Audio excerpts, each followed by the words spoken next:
Saudara tersangka kasus korupsi bantuan sosial Juliari Batubara kembali diperiksa oleh KPK. Tidak hanya Juliari, KPK juga memanggil 2 saksi lain terkait dengan kasus suap ini.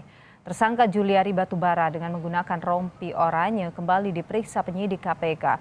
Juliari Batubara terjerat kasus dugaan suap bansos untuk wilayah Jabodetabek tahun 2020.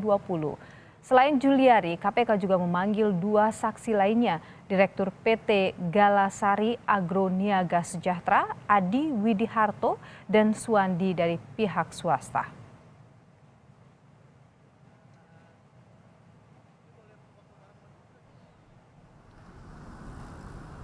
Selain kasus korupsi dana bansos, KPK menjadwalkan memeriksa 12 orang saksi dalam kasus korupsi ekspor benih lobster, termasuk istri tersangka Edi Prabowo, Iis Rosita Dewi. Namun hingga pukul 6 Jumat sore, Iis Rosita belum juga hadir. Iis sebelumnya sempat ditangkap KPK bersama suaminya di Bandara Soekarno-Hatta. Namun Iis kemudian dibebaskan. Benar Bu, Bapak hanya langganan 6 importer aja. Tahu nggak sih kasus yang viral kemarin? Apa tuh? Itu loh yang kasus tentang Juliari Batubara, seorang menteri sosial yang korupsi bansos untuk rakyat. Oh gitu mah aku tahu. Nah, kamu tuh kan cowok nih. Menurut pandangan kamu korupsi itu gimana sih? Kalau menurut aku sih korupsi itu sesuatu yang kayak nggak sengaja sih untuk masuk tertentu aja yang dapat menguntungkan diri sendiri dan merugikan orang lain itu. Itu sih yang menurut aku. Kayaknya itu lagi di situ. Ya, dan kita ke sana yuk. Hai. Lagi pada ngomongin itu ya, menteri sosial yang korupsi. Iya. Oh, yang Juliari Batubara itu ya? Iya. Ya mana sih? Emang kalian kenapa ya? Juliari setiga itu buat ngambil hak yang bukan haknya. Kalau menurut aku sih bisa karena beberapa faktor ya. Mungkin karena emang keserakahan dia, terus bisa juga karena gaya hidup dia yang tinggi, atau mungkin karena dia ada kesempatan untuk korupsi. Sudah, ini kita sekarang masuk kelas dulu ya. Ayo.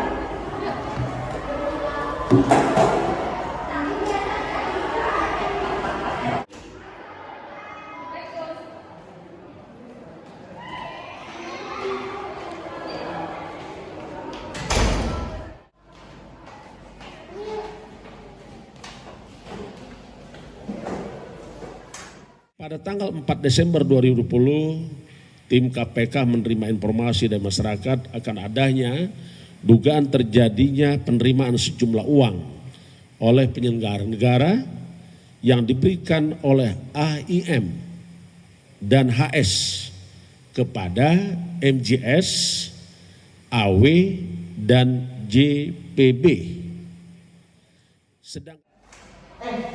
Ini loh, lihat ini loh, ada berita baru lagi loh. Ternyata tak cuma dia loh yang jadi tersangka, ada beberapa orang. Yang ini dalam periksa, namanya ini Matius Diki Santosa, Adi Wahyono, Adi Pajil M, dan Hari Sidabuke. Oh, terus gimana masyarakat yang kena terbaknya itu? Pastinya sangat marah ya, karena itu kan hak mereka yang dimakan oleh pemerintah. Terus dampaknya pasti kepada negara dan meningkatkan kemiskinan di masyarakat. Ih, kasian banget ya. Jangan salah, kalau mungkin di sekitar kita juga banyak yang melakukan korupsi, cuma nggak sebesar kayak yang viral di berita sekarang. Iya sih, memang tak juga bolos kuliah selalu terlambat loh. Apalagi copy paste tugas itu kan termasuk dari korupsi juga sebenarnya. Iya, itu kan mesti juga termasuk sama perilaku koruptif, korupsi mahasiswa. Iya loh. Nah, ini kan sudah. Iya, dana nih. Iya, enggak kok. Sembarangan aja loh. Jadi kesimpulannya adalah untuk teman-teman semuanya, korupsi tidak hanya dilakukan untuk menteri-menteri tertinggi di negara, melainkan dari kita, dari hal-hal kecil pun itu bisa melakukan tindakan korupsi. Jadi bangsa yang besar itu bukan hanya bangsa yang maju ipteknya, tetapi bangsa yang mempunyai budaya untuk tidak mengambil hak milik orang lain. Korupsi itu kejahatan yang sangat besar dan korupsi itu menghambat pembangunan negara.